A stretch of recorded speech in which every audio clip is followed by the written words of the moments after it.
ہم 18ویں ترمیم کو رول بیک کرنے کی بات نہیں کرتے ہیں، لیکن 18ویں ترمیم کی بدنیتی کی وجہ سے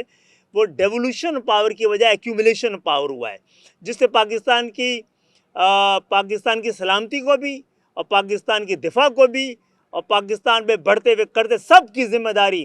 18ویں ترمیم کی بدنیتی کی وجہ سے ہوئی ہے۔ وہ ترمیم اتنی بری نہیں تھی اور ایم کیو ایم نے اس میں اپنا حق ادا کر دیا تھا 140 اے ڈال کر، اس کی تمام خرابیوں کو ایک لفظ میں ٹھیک کر دیا تھا۔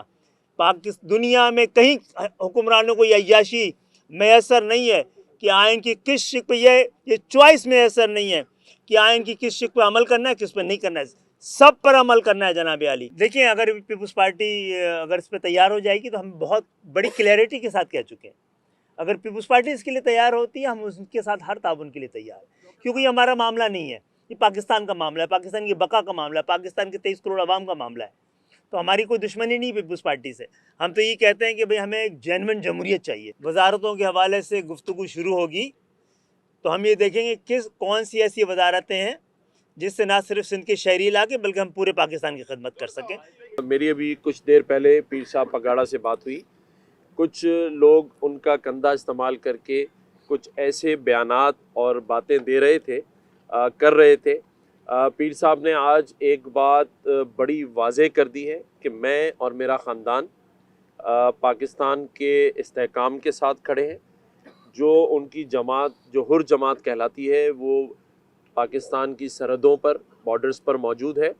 میرا خاندان اور میں کل بھی فوج کے ساتھ تھے، آج بھی فوج اور پاکستان کے استحکام اور اس کی معیشت کے ساتھ کھڑے ہیں، اور میں کوئی بھی ایسا اقدام یا فیصلہ نہیں کروں گا جس سے پاکستان کے استحکام پر یا پاکستان کے اس وقت کے حالات کے اوپر کوئی بوجھ پڑے۔ تو انہوں نے مکمل یقین دلایا ہے کہ وہ اور ان کی جماعت پاکستان کے استحکام اور پاکستان کے ساتھ کھڑے ہیں۔ اپنی تمام سیاسی ضرورت اور مفادات کو ایک طرف رکھ کر یہ تجویز کیا ہے کہ ایک ایسا 3 نکاتی 3 سطری 3 پوائنٹس کا آئینی ترمیم جو ایم کیو ایم سمیت پورے پاکستان کے 23 کروڑ عوام کے لیے ایک نسخہ کیمیا ثابت ہو سکتا ہے، پاکستان کی جمہوریت کو خاص طور پہ بنیادی جمہوریت کو ایک ایسی طاقت بخش سکتا ہے کہ پاکستان کی جمہوریت میں اٹھنے والے تمام سوالات ختم ہو سکتے ہیں۔ تو ہم نے تمام پہلوؤں کا جائزہ لیا ہے۔ عام یہ جو مذاکرات جو ہم نے اب تک میٹنگیں کی، ملاقات کی، مذاکرات شروع نہیں ہوئے جناب، مذاکرات حکومت سازی کے حوالے سے شروع نہیں ہوئے ہیں، ابھی تو سب لوگ حالات کا جائزہ لے رہے ہیں، اور اب جو مذاکرات شروع ہونے اس کے بارے میں ساری تجاویز اور اب تک کی ملاقاتوں کے تمام پہلوؤں سے ہم نے رابطہ کمیٹی کو اعتماد میں لیا ہے، اور انہوں نے مکمل اختیار دیا ہے ایم کیو ایم کی جو بھی مذاکراتی کمیٹی کو کہ وہ کلیئرٹی، کیونکہ پوری تنظیم میں ایک خیال ہم آہنگ ہیں ہم سارے کہ سارے فیصلے جو کہ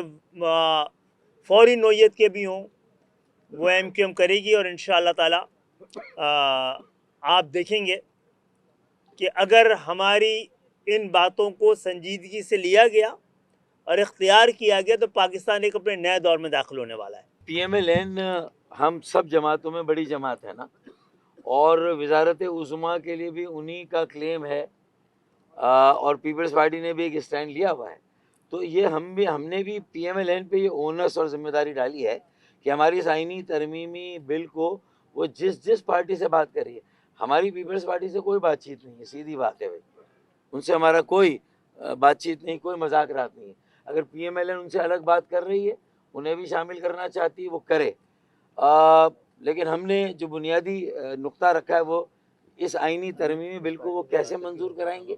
اور اس پر کیسے آگے بڑھیں گے، اس پر قومی مفاہمت کیسے قائم ہوگی، تو وہ پیپلز پارٹی سے بھی بات کریں اور دیگر جماعتوں سے بات کریں۔ یہ بات اس وقت ضرورت اس بات کی کہ ہر جماعت کو پاکستان کی حالات دیکھتے ہوئے اس وقت پاکستان کو جو بحرانوں کا بھنور ہے اس سے نکلنے میں مدد دینی چاہیے۔ ہم سب کا اسٹیک ہے اس وقت پاکستان کے بحران کے ساتھ، ہم سب نکلیں گے تو کوئی نہیں بچے گا، یہ بحران بڑھ گیا، اور نکلیں تو سب نکلیں، ہماری یہ خواہش ہے۔ ہم تو آزاد جو لوگ جیتے ہیں بڑی تعداد میں ان تک بھی یہ میسیج لے کے جائیں گے، ان کو بھی بتائیں گے کہ بھائی اس سے آپ کوئی ہمیں اختلاف کر کے دکھائے، جو 3 ہمارا ہے اس سے کوئی کھل کر پریس کانفرنس کرے کہ اس میں مفادات کی بو آتی ہے، اس میں تعصب کی بو آتی ہے، اس میں اقتدار کی بو آتی ہے، تو پھر ہم اپنے آپ کو درست کر لیں گے۔ کوئی ہمت کرے جو ہم نے 3 ترامیم کی ہے اس پہ کوئی تنقید کرے کہ یہ بنیاد ہے، ہم ان تمام تنقیدوں کو اپنا اس کا حصہ بنا سکتے ہیں، جو بھی تعمیری تنقید ہوگی۔ ہم تو بہت وضاحت سے اس پہ بڑی وضاحت کے ساتھ 2-3 پریس کانفرنسز کر چکے ہیں۔ سمپل سی بات یہ ہے کہ پاکستان کی قومی اور صوبائی حکومتوں کو آئین نے تحفظ دیا ہوا ہے، تو آپ ضلعی حکومت کو بھی آئینی تحفظ دیں، آپ دیہی اور شہری حکومت کو بھی آئینی تحفظ دیں۔ دوسری یہ کہ آئین میں درج ہے تمام باقی ملکوں میں آس پڑوس کے بھی آپ کے جو اختیارات اور محکمے صوبائی حکومت اور وفاقی حکومت کے ہیں، اسی طرح آئین میں درج ہو کہ 3rd ٹیئر آف گورنمنٹ بلدیاتی حکومتوں کے کیا اختیارات ہیں اور کون سے محکمے ان کے پاس آنے چاہیے۔ تیسری بات یہ ہے کہ آئین تقاضا کرتا ہے ایک ایسی